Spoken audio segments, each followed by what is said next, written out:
టాలీవుడ్ బడా నిర్మాణ సంస్థలు ఆహా, పీపుల్ మీడియా ఫ్యాక్టరీ కలిసి సంయుక్తంగా నిర్వహించిన కార్యక్రమం సౌత్ ఇండియా ఫిల్మ్ ఫెస్టివల్. ఈ ఏడాదితో స్టార్ట్ చేసిన ఈ కార్యక్రమానికి ముఖ్య అతిథిగా చిరంజీవి గారు విచ్చేశారు. అలాగే టాలీవుడ్లోని పలువురు దర్శక నిర్మాతలతో పాటు నటీనటులు కూడా ఈ కార్యక్రమానికి హాజరయ్యారు.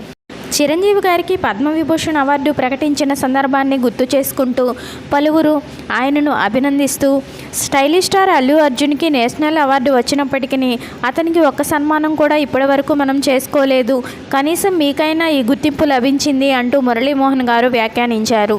మురళీమోహన్ గారి మాటలు కొంతమందికి నెగిటివ్గా అనిపించినప్పటికీ మెగా ఫ్యామిలీలో ఎవరికి వచ్చినా ఒకటే అంటూ అభిమానులు సంతోషం వ్యక్తం చేస్తున్నారు. ఈ లేటెస్ట్ అప్డేట్ పిక్స్ కనుక మీకు నచ్చితే తప్పకుండా లైక్ చేయండి, మన ఛానల్ని సబ్స్క్రైబ్ చేసుకోండి. ఇలాంటి లేటెస్ట్ అప్డేట్ కోసం ఎప్పటికప్పుడు చూస్తూనే ఉండండి మీ Adapala sisters. Thank you so much for watching.